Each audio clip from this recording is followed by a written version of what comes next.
সুখ বলতে আমরা যা বুঝি তা বেশিরভাগ ক্ষেত্রেই ভুল ধারণা। আমরা মনে করি বস্তুগত জিনিস আমাকে সুখী করবে, অথচ বস্তুর কাজ হলো বস্তুগত কোনো কাজে সহায়তা করা বা একে সহজ ও প্রবৃদ্ধি করা। যেমন গাড়ির কাজ হলো একটি নির্দিষ্ট দূরত্ব পর্যন্ত তথা আপনার কাঙ্ক্ষিত লক্ষ্যে নিয়ে যেতে সহায়তা করা। যেখানে আপনার হেঁটে গেলে সময় বেশি লাগতো, সেখানে গাড়ি নিয়ে গেলে তাড়াতাড়ি যাওয়া যায়, সময় বেঁচে যায়। এখানে গাড়ি আপনাকে সুখী করেনি বা এটা এর কাজও নয়, এর মাধ্যমে আপনার বস্তুগত উদ্দেশ্য সাধন হয়েছে। তবে ঝামেলাটা তখনই শুরু হয় যখন আপনি বস্তুগত জিনিস দিয়ে সুখী হবার তাড়নায় মত্ত হয়ে ওঠেন। মানুষ যত বিলাসবহুল জিনিস কেনে তখন দেখা যায় বস্তুগত সাধনের সাথে সাধারণ জিনিসের কার্যকারিতার তেমন আহামরি পার্থক্য থাকে না। যেমন 20,000 টাকার ফোন দিয়ে আপনি যা করতে পারবেন সেগুলো 1 লাখ টাকার ফোনেও রয়েছে। তবে 1 লাখ টাকার ফোনে অতিরিক্ত যা রয়েছে তা তেমন আহামরিও নয়, যার জন্য আপনার 80,000 টাকা অতিরিক্ত খরচ করতে হবে। তাহলে কেন আপনি অতিরিক্ত টাকা খরচ করেন? এখানেই ব্যাপারটা প্রয়োজন সাধন থেকে মানসিক স্তরে চলে আসে। আপনার চারপাশে কনজিউমারিজমের চকমকি আকাঙ্ক্ষা তৈরি করা হয়, আর আপনি এর দ্বারা তাড়িত হয়ে জিনিস কিনে ফেলেন। সচেতনভাবে কোনো বিরাট কার্য সিদ্ধি করার জন্য কিনলে আপনার বিষয়টা মানা যায়, কিন্তু যখন কোনো ব্যক্তি বলে এটা কিনলে সে সুখী হবে, তখন সে প্রকৃত অর্থে বোকার স্বর্গে বাস করে।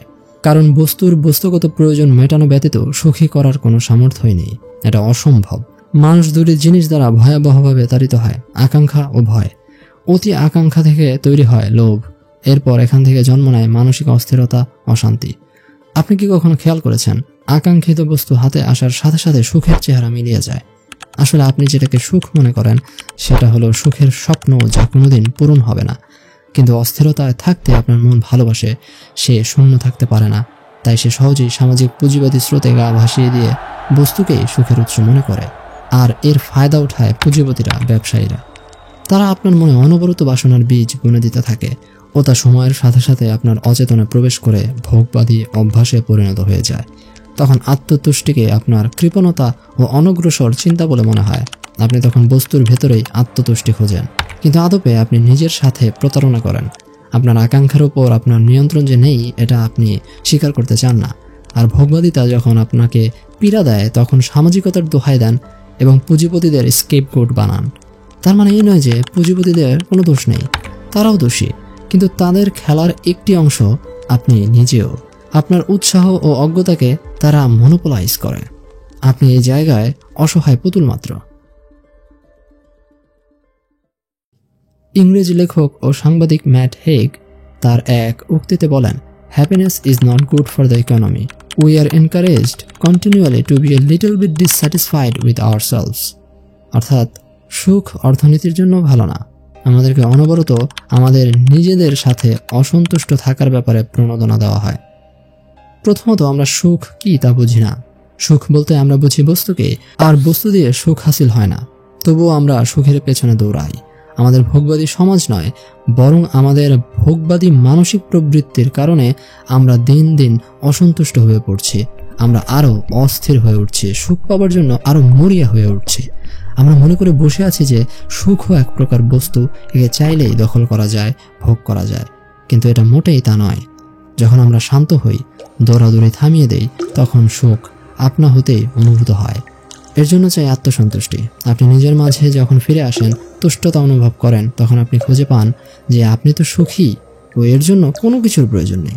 ঠিক সেই মুহূর্তে আপনার জীবনে কতটুকু বস্তুগত জিনিস প্রয়োজন তা আপনি বুঝেও যান, এবং সেসব প্রয়োজন মিটিয়ে আপনি একটা আত্মতুষ্টিময় জীবনকে যাপন করেন। তখন আকাঙ্ক্ষার উপর আপনার নিয়ন্ত্রণ অর্জিত হয়। আপনার চারপাশে প্রদর্শিত কনজিউমারিজমের ফাঁপা বিজ্ঞাপন আপনাকে আর বিরক্ত করতে পারে না। তখন আপনি অর্থনীতির জন্য খারাপ হয়ে ওঠেন, কারণ আপনার আকাঙ্ক্ষাকে তারা তখন নিয়ন্ত্রণ করতে পারে না। অর্থনীতি কি আসলেই খারাপ? না, কিন্তু এটার প্রয়োজন জীবনে যতটুকু ততটুকুকে প্রাধান্য দিয়ে অতিরিক্ত বিষয়গুলো পরিহার করলে এটা মোটেই খারাপ নয়, বরং কল্যাণজনক। আর এটা তখনই হবে যখন আমরা আমাদের আকাঙ্ক্ষার রশিকে ভালোভাবে বুঝে তার মালিক হতে পারবো। তবেই একটা সুষম অর্থনীতি আমাদের গড়ে উঠবে। তাওবাদী জাদ্রেল চীনা দার্শনিক চুয়াংজু বলেন, সুখ মানে হলো সুখকে অন্বেষণ করার অনুপস্থিতি।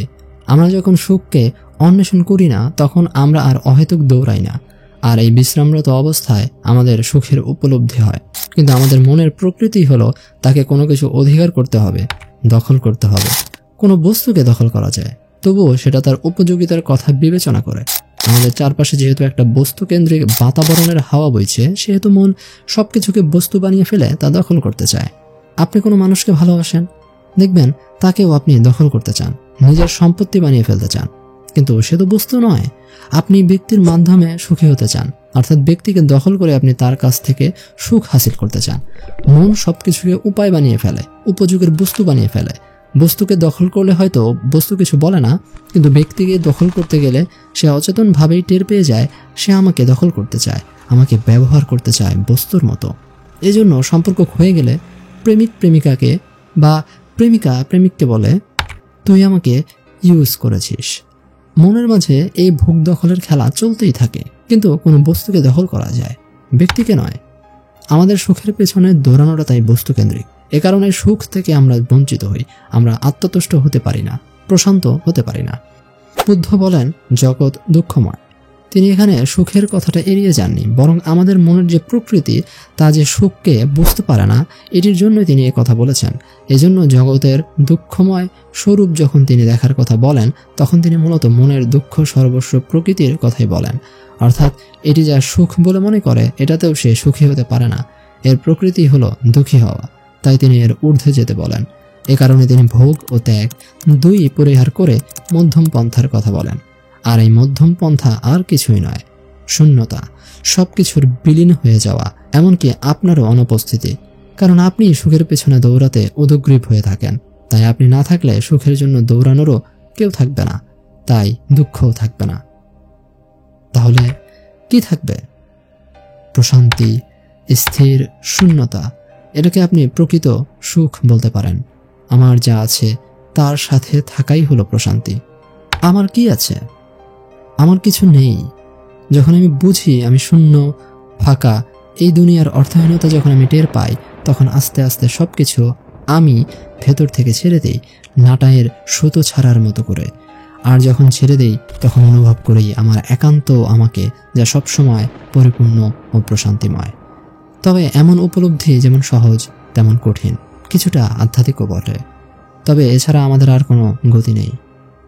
তবুও নিত্যদিনের জীবনে যদি আমরা বস্তুগত সাধনের জন্য যা না হলেই নয় ততটুকু প্রয়োজন মিটিয়ে নিয়ে অহেতুক বস্তুর পেছনে না ছুটি এবং আকাঙ্ক্ষার লাগাম জাগ্রত চিত্তে নিজের হাতে নিতে সমর্থ হই, তাহলে সুখ ও প্রশান্তির সুবাতাস আমাদের জীবনে বইতে আরম্ভ করবে। তখন আমরা বুঝতে পারবো যে আমরা সুখ বলতে আসলে যে ধরপাকড়কে বুঝে থাকি সেটা ভুল, বরং সচেতনভাবে সঠিক জিনিসকে নিজের জীবনে প্রশ্রয় দেওয়া এবং বাদবাকি জিনিসকে নিজ জীবন থেকে মুক্ত করে দেওয়াটাই প্রকৃত সুখ ও প্রশান্তি।